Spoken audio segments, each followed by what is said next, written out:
السلام عليكم ورحمة الله وبركاته، أهلا وسهلا بكم في برنامج دقيقة كورة. النهارده كان في ماتش الأهلي والمحلة، كان الساعة 5 وفوز الأهلي 2 لا شيء، وماتش الزمالك وطلائع الجيش وفوز الزمالك واكتساحه لطلائع الجيش 4 لا شيء، وتألق كل من عبد الله سيد نيمار وتألق يوسف أسامة نبيه. امتى فيريرا هينزلهم أساسي؟ هنا هنتكلم وهنوضح وجهات النظر. اول ماتش كان الاهلي، اول هدف كان بيرسي تاو من صناعه علولو ملك الحلول، اسرع ديليفري في مصر. والكوره دي مش من النهارده، ده بقالها موسم واتنين. الاهلي من ساعه وجود ومعلول مميز بالكورة الطولية القطرية اللي بيودي المهاجم هو والثلاث خشبات. هدف رائع من بيرسي تاو، عودة بعد 365 يوم، يعني سنة بيرسي تاو يصوم عن التهديف. تعال نتكلم عن الهدف الثاني، من برازيلي مصري لبرازيلي اصلي، زي ما قال بلال احمد علام الماتش اللي فات، لما برونو سافيو عملها لاحمد عبد القادر وقال من برازيلي اصلي لبرازيلي مصري. النهارده البرازيلي المصري بيردها للبرازيلي الاصلي، بيرد له الهديه. وهدف تاني يضع برونو سافيو من الهدافين الاهلي الموسم ده. تعال نتكلم عن ماتش الزمالك. ماتش الزمالك النهارده اداء سيء في اول شوط، لما فيريرا غير الطريقه من 3-5-2 ل 3-4-3.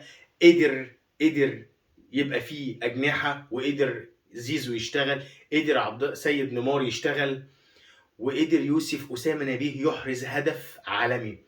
احمد سيد زيزو واسلحه الزمالك، الكرات الثابته، هدف ملغي احرزه المسلوسي، ودي كانت من كره ثابته بصناعه احمد سيد زيزو، اللي باوفراته بيحرجك، بيقول لك حط جول. الجول اتلغى بداعي التسلل سابق بالكتف. تعال نشوف الجول الاول المحتسب، وده كان احمد سيد زيزو بعرضيه متقنه، تردد عماد السيد في الخروج في وسط الزحمه، اخطا التقدير، ثم سكنت الشباك، وانتهى الشوط الاول 1-0 للزمالك. والشوط الثاني زمالك تاني. تتفرج على الماتش، يوسف اسامه نبيه بانطلاقه مارادونيه يعدي من 1 و2 و3 ويحط الجول الرابع. وتيجي تتفرج على امام عاشور احد اسلحه الزمالك، الشويط والجول يحرزه. وتتفرج على الزمالك الشوط الثاني، حاجه تانية. طب امتى فيريرا هيقدر يعتمد على يوسف اسامه نبيه وعبد الله سيد نيمار؟ انا بشوف الاثنين لعيبه دول، يعني بالذات عبد الله سيد نيمار، ما يخرجش من الملعب زي احمد سيد زيزو، زي امام عاشور. ليه مش معتمد على يوسف اسامه نبيه بشكل اساسي؟ دي عجيبه، دي غريبه. طب ازاي؟ امتى تقول ان ده يكسبني وانزله اساسي زيه زي احمد سيد زيزو وزي امام عاشور؟ وخبر حصري، خبر لسه دلوقتي طازه، فسخ تعاقد الزمالك مع زكريا الوردي بالتراضي. ودي فيها كلام كتير قوي. الناس اللي بتتكلم بتقول لك اهدار المال العام في الاهلي، اللاعب مصاب شهر 2. فين الناس النهارده اللي بتتكلم على زكريا الوردي؟ شخصيه ضعيفه جدا. لما ماتش زي ماتش السوبر عشان اخطأت، نفسيتك تكون تعبانه، مكتئب، تعبان نفسي، حاجه ما تخشش العقل ومش من المنطق. ازاي اتعاقد؟ ايه هي مميزات اللاعب المحترف؟ اولا شخصيته. هل ده لاعب الفانيلا الحمراء؟ هل ده لاعب الفانيلا البيضاء؟ وهكذا. اللاعب مش مجرد مهارات ماشيه على الارض، لا، اللاعب منتاليتي، عقليه. الكوره هنا قبل ما تكون هنا. تتفرج على زكريا الوردي بعد خطأ السوبر، مختفي تماما.